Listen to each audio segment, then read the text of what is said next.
É assim que acaba. Colleen Hoover, capítulo 2. Lucy, minha colega de apartamento que adora se ouvir cantando, corre pela sala, pegando chaves, sapatos, óculos escuros. Estou sentada no sofá, abrindo caixas de sapato repletas de coisas antigas que eu trouxe de casa. Peguei tudo essa semana, quando voltei para o funeral de meu pai. Vai trabalhar hoje? Pergunta Lucy. Não. Estou de licença até segunda, luto. Ela para bruscamente. Até segunda? Zomba ela. Sua vaca sortuda. Sim, Lucy. Foi a maior sorte meu pai morrer, ironizo, claro, mas me contraio ao perceber que na verdade não pareci tão sarcástica assim. Você entendeu o que eu quis dizer, murmura ela, pegando a bolsa enquanto se equilibra em um pé e coloca o sapato no outro. Não vou dormir em casa hoje. Vou ficar com Alex. Ela bate a porta ao sair. Aparentemente, temos muito em comum, mas, além do mesmo manequim, da mesma idade e de nomes com 4 letras, começados por L e terminados por Y, somos só 2 meninas dividindo um apartamento. Por mim, tudo bem. Além da cantoria incessante, ela é bem tolerável. É limpa e passa muito tempo fora. 2 das qualidades mais importantes para uma pessoa que mora com você. Estou destampando uma das caixas quando meu celular toca. Estendo o braço até o canto e o pego. Quando vejo que é minha mãe, afundo o rosto no sofá e finjo chorar na almofada. Levo o celular até o ouvido. Alô? São 3 segundos de silêncio, depois, oi, Lily. Suspiro e me sento de novo. Oi, mãe. Estou realmente surpresa por ela falar comigo. Só se passou um dia desde o funeral. Eu esperava ter notícias só daqui a 364 dias. Como você está? Pergunto. Ela suspira dramaticamente. Estou bem, responde. Sua tia e seu tio voltaram para Nebraska hoje de manhã. Vai ser minha primeira noite sozinha desde que... Você vai ficar bem, mãe, garanto, tentando passar confiança. Ela fica em silêncio por tempo demais, depois diz. Lily, só queria que você soubesse, não precisa sentir vergonha por ontem. Fico quieta. Eu não estava com vergonha. Nem um pouco. Todo mundo congela de vez em quando. Eu não devia tê-la pressionado daquele jeito, ainda mais em um dia tão difícil. Devia ter pedido para seu tio fazer o discurso. Fecha os olhos. Lá vai ela de novo. Encobrindo o que não quer ver, assumindo uma culpa que nem é sua. Ela se convenceu, claro, de que fiquei paralisada ontem, e por isso me recusei a falar. É óbvio. Penso seriamente em confessar que não foi um erro. Não congelei. Simplesmente não tinha nada de bom a dizer sobre o homem medíocre que ela escolheu para ser meu pai. Mas em parte me sinto culpada pelo que fiz, especialmente porque minha mãe não devia ter testemunhado aquilo, então acabo aceitando sua deixa e entro no jogo. Obrigada, mãe. Me desculpe por ter paralisado. Tudo bem, Lily. Preciso ir à seguradora. Amanhã teremos a reunião sobre as apólices de seu pai. Me ligue, ok? Ligo, sim, respondo. Te amo, mãe. Encerro a ligação e jogo o celular do outro lado do sofá. Abro a caixa de sapatos no colo e retiro o conteúdo. Bem no topo, há um coraçãozinho oco de madeira. Passo os dedos por ele e me lembro da noite em que o ganhei. Assim que começo a assimilar a lembrança, afasto o objeto. A nostalgia é uma coisa curiosa. Separo algumas cartas antigas e recortes de jornal. Embaixo de tudo, encontro o que eu sabia estar nessas caixas. E, ao mesmo tempo, esperava que não estivesse. Meus diários de Ellen. Passo as mãos por cima das capas. São 3 nessa caixa, mas, provavelmente, 8 ou 9 no total. Não li nenhum desde a última vez que escrevi algo. Quando era mais nova, eu me recusava a admitir a existência de meu diário. Era muito clichê. Em vez disso, me convenci de que eu fazia algo legal porque, tecnicamente, não era um diário. Toda vez, eu escrevia para Ellen DeGeneres. Comecei a assistir ao programa no dia em que estreou, em 2003, quando ainda era uma criança. Eu o sintonizava todo dia, depois da escola, e tinha certeza de que Ellen me amaria se me conhecesse. Escrevi cartas para ela regularmente até os 16 anos, mas na forma de diário. Claro que eu sabia que a última coisa que Ellen DeGeneres provavelmente ia querer eram os textos de uma garotinha qualquer. Felizmente, jamais enviei nenhum, mas gostava de escrever no diário como se este fosse destinado a ela, então continuei fazendo isso até parar de vez. Abro outra caixa de sapato e encontro mais cadernos. Eu os reviro até achar o de quando eu tinha 15 anos. E o abro, procurando o dia em que conheci Atlas. Antes disso, não aconteceu muita coisa digna de nota em minha vida, mas de alguma maneira consegui encher 6 diários antes de nosso relacionamento. Jurei que nunca mais leria essas coisas, mas com a morte de meu pai passei a pensar muito na infância. Talvez, lendo esses diários, encontre forças para perdoá-lo, apesar de ter medo de acabar acumulando ainda mais ressentimento. Eu me deito no sofá e começo. Querida Ellen, antes de contar o que aconteceu hoje, tenho uma ideia maravilhosa para um novo quadro do programa. Ele se chama Ellen em Casa.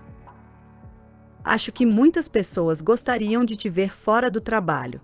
Sempre fico imaginando como você é em casa, quando está sozinha com Portia, sem nenhuma câmera por perto.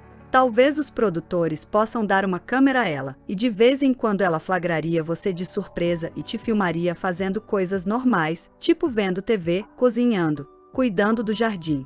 Ela poderia filmar você por alguns segundos sem que percebesse e depois gritar Ellen em casa e te assustar. Acho justo, porque você adora pegadinhas.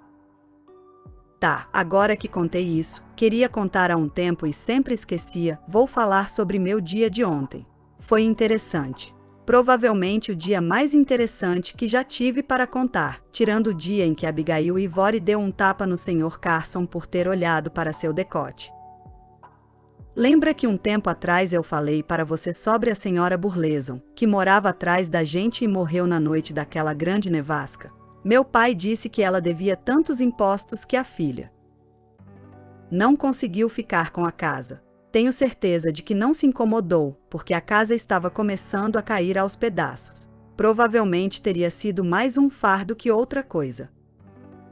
A casa está vazia desde a morte da Sra. Burleson, e isso já tem uns 2 anos. Sei que está vazia porque a janela de meu quarto tem vista para o quintal, e não me lembro de ver ninguém entrar ou sair dali. Até ontem à noite. Eu estava na cama, embaralhando cartas. Sei que parece estranho, mas é algo que costumo fazer. Nem sei jogar baralho. Mas, quando meus pais brigam, embaralhar cartas é algo que simplesmente me acalma às vezes, prende minha atenção. Enfim, estava escuro lá fora, então logo notei a luz. Não era muito forte, mas vinha da casa antiga. Parecia mais luz de velas que outra coisa, então fui até a varanda dos fundos pegar os binóculos de papai. Tentei ver o que estava acontecendo, mas não consegui identificar nada. Estava escuro demais. Então, depois de um tempo, a luz se apagou.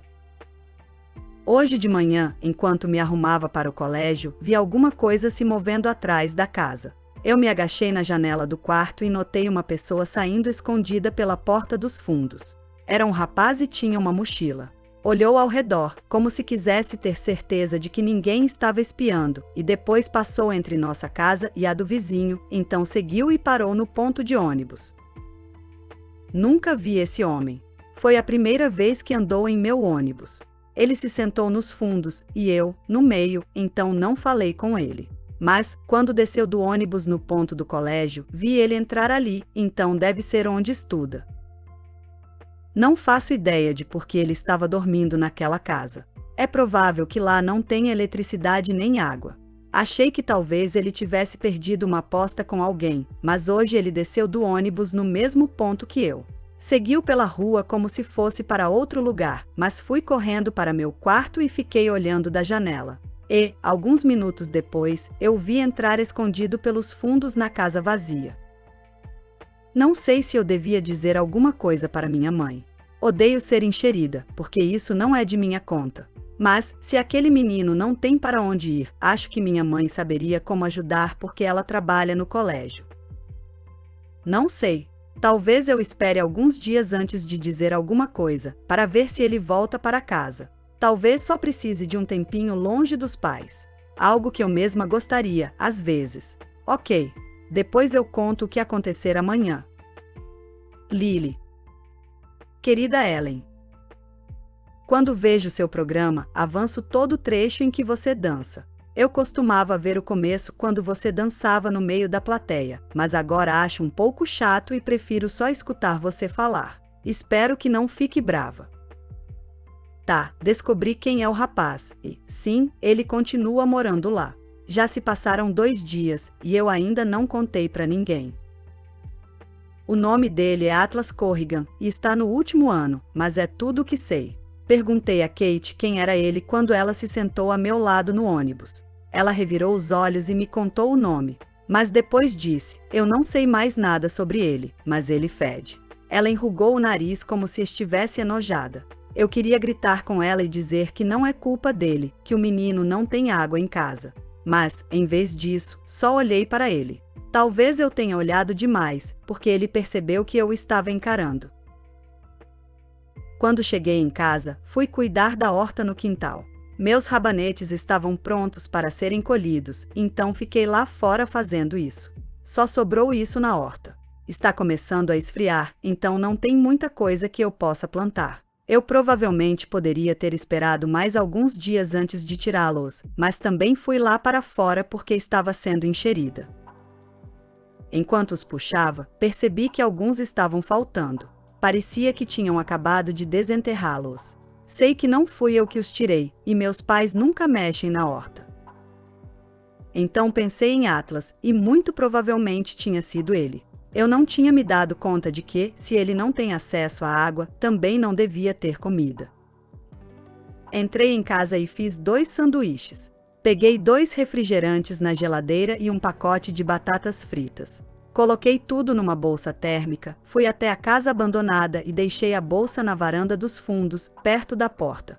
Eu não sabia se ele tinha me visto, então bati bem forte e depois voltei correndo para minha casa, seguindo direto para meu quarto. Quando cheguei na janela para ver se ele ia sair, a bolsa já tinha sumido.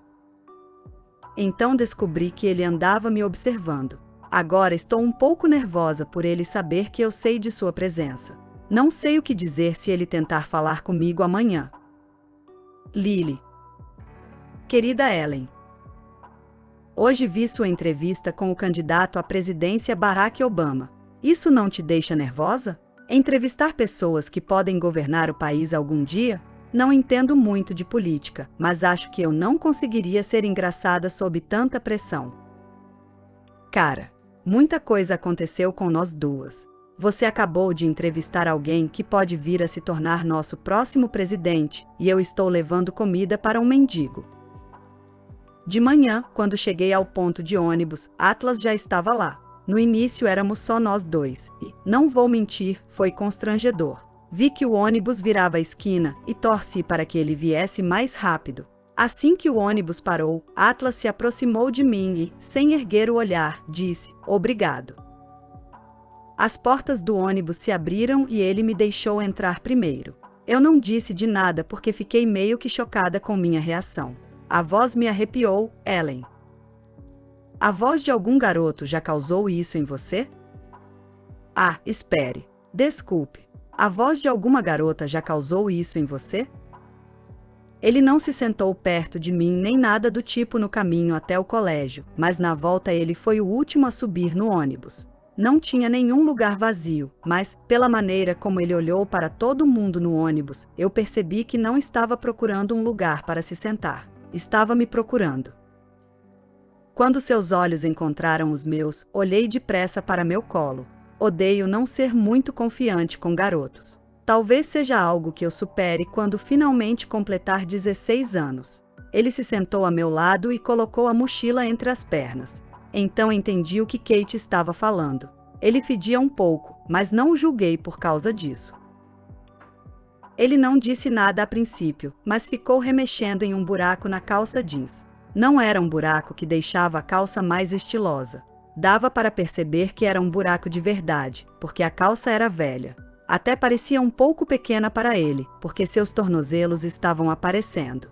Mas ele era magro o suficiente para que ficasse bem nas outras partes. Você contou para alguém? Perguntou. Olhei para ele quando falou, e ele estava me encarando, parecendo preocupado. Foi a primeira vez que consegui olhar direito para ele. Seu cabelo era castanho escuro, mas achei que, se ele o lavasse, talvez não ficasse tão escuro quanto estava naquele momento. Seus olhos eram claros, diferentemente do restante de seu corpo. Olhos azuis de verdade, parecido com os de um husky siberiano. Eu não devia comparar seus olhos aos de um cachorro, mas foi a primeira coisa que me passou pela cabeça quando os vi. Balancei a cabeça e olhei pela janela. Achei que ele ia se levantar e encontrar outro lugar para se sentar, afinal eu disse que não tinha contado a ninguém, mas ele não fez isso. O ônibus parou algumas vezes, e o fato de que ele ainda estava ali me deu um pouco de coragem, então falei em um sussurro. Por que não mora em casa com seus pais? Ele me encarou por alguns segundos, como se estivesse tentando decidir se podia confiar em mim ou não. Depois respondeu. Porque eles não querem. Foi então que ele se levantou. Achei que eu tivesse deixado ele irritado, mas então percebi que tinha se levantado porque chegamos ao ponto. Peguei minhas coisas e desci do ônibus logo atrás. Ele nem tentou disfarçar para onde estava indo, como costuma fazer. Normalmente, ele segue pela rua e dá a volta no quarteirão para que eu não o veja passando pelo quintal. Mas hoje ele foi andando até meu quintal comigo. Quando chegamos aonde eu normalmente me viraria para entrar em casa e ele continuaria andando, nós dois paramos. Ele chutou a terra com o pé e olhou para minha casa atrás de mim. Que horas seus pais chegam? Umas 17 horas, respondi. Eram 15h45. Ele assentiu e parecia que ia dizer mais alguma coisa, mas não fez isso.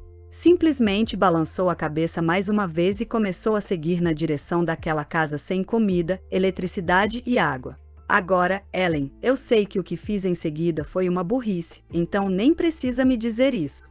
Chamei ele e, depois que parou e se virou, falei. Se você se apressar, pode tomar um banho antes que eles cheguem. Meu coração estava muito acelerado, porque eu sabia que estaria muito encrencada se meus pais chegassem em casa e encontrassem um mendigo no chuveiro. Provavelmente me matariam. Mas não consegui vê-lo ir embora para casa sem oferecer nada. Ele olhou novamente para o chão e senti seu constrangimento como uma pontada na barriga. Ele nem balançou a cabeça. Simplesmente me acompanhou até em casa e não disse nada. Enquanto ele tomava uma ducha, eu estava em pânico. Fiquei olhando pela janela em busca do carro de meu pai ou de minha mãe, apesar de saber que demoraria 1 hora para eles chegarem. Fiquei nervosa achando que um dos vizinhos poderia ter visto ele entrar aqui em casa, mas não me conheciam o suficiente para achar que era normal receber uma visita. Eu tinha dado roupas limpas para Atlas, e sabia que não só ele precisava estar fora de nossa casa quando meus pais chegassem, mas precisava estar bem longe. Tenho certeza de que meu pai reconheceria as próprias roupas em um adolescente qualquer de nosso bairro. Enquanto olhava pela janela e conferia o relógio, comecei a encher uma mochila velha com várias coisas. Comida que não precisava de refrigeração, algumas camisetas de meu pai, uma calça jeans que provavelmente era 2 tamanhos maior que o dele e um par de meias. Estava fechando a mochila quando ele apareceu do corredor. Eu tinha razão. Mesmo molhado, dava para perceber que seu cabelo era mais claro do que parecia antes. Isso deixou seus olhos ainda mais azuis. Ele deve ter feito a barba enquanto estava lá dentro, porque parecia mais novo que quando entrou no banheiro. Engoli em seco e olhei para a mochila, chocada ao ver como ele estava diferente. Fiquei com medo de que meus pensamentos estivessem estampados no rosto. Olhei pela janela mais uma vez e lhe entreguei a mochila. Talvez seja melhor você sair pela porta dos fundos para ninguém te ver. Ele pegou a mochila e me encarou por 1 minuto. Qual seu nome? Perguntou, colocando a mochila no ombro. Lily. Ele sorriu. Foi a primeira vez que sorriu para mim, e tive um pensamento péssimo e superficial. Eu me perguntei como alguém com um sorriso tão lindo poderia ter pais tão ruins. Fiquei com raiva de mim por ter pensado aquilo, porque é claro que os pais deveriam amar os filhos, fossem eles bonitos ou feios, magros ou gordos, inteligentes ou burros. Mas às vezes não dá para controlar a própria mente. É preciso treiná-la para nunca mais pensar a mesma coisa. Ele estendeu a mão e disse: "Meu nome é Atlas." "Eu sei", respondi, sem apertar sua mão. Não sei por que não fiz isso. Não foi porque eu estava com medo de encostar nele. Quer dizer, eu estava com medo de encostar nele, mas não porque eu me achava melhor que ele. Ele me deixava muito nervosa, só isso. Ele abaixou a mão, balançou a cabeça e depois disse: "Acho melhor eu ir, então." Dei um passo para o lado para que ele pudesse passar. Atlas apontou para a cozinha, perguntando silenciosamente se a porta dos fundos ficava naquela direção. Assenti e o acompanhei pelo corredor. Quando ele chegou à porta dos fundos, eu o vi parar por um segundo ao ver meu quarto. De repente, fiquei com vergonha por ele estar vendo meu quarto. Ninguém nunca vê meu quarto, então nunca achei que precisava deixá-lo com uma aparência mais madura. A coberta e a cortina, ambas cor-de-rosa, são as mesmas desde que eu tinha 12 anos. Pela primeira vez na vida, tive vontade de arrancar meu pôster de Adam Brody. Atlas não pareceu se importar com a decoração do quarto. Ele olhou fixo para minha janela, a que dá para o quintal, e depois me olhou de novo. Antes de sair de minha casa, disse: "Obrigado por não ser detrativa, Lily." E depois foi embora. Claro que eu já ouvi essa palavra, mas foi estranho ouvir um adolescente dizer isso. O mais estranho é como tudo em Atlas me parece muito contraditório. Como um rapaz que é nitidamente modesto, educado e usa palavras como detrativa não tem onde morar. Como um adolescente vira um mendigo. Preciso descobrir Ellen. Vou descobrir o que aconteceu com ele. Espere só para ver. Lily. Item. Estou prestes a ler outra carta quando meu celular toca. Engatinho no sofá para pegá-lo, e não fico nem um pouco surpresa ao ver o número de minha mãe. Sozinha depois da morte de meu pai, provavelmente ela vai me ligar o dobro de vezes que ligava antes. Alô? O que acha de eu me mudar para Boston? Pergunta ela, bruscamente. Agarro a almofada ao lado e enfio o rosto ali, abafando meu grito.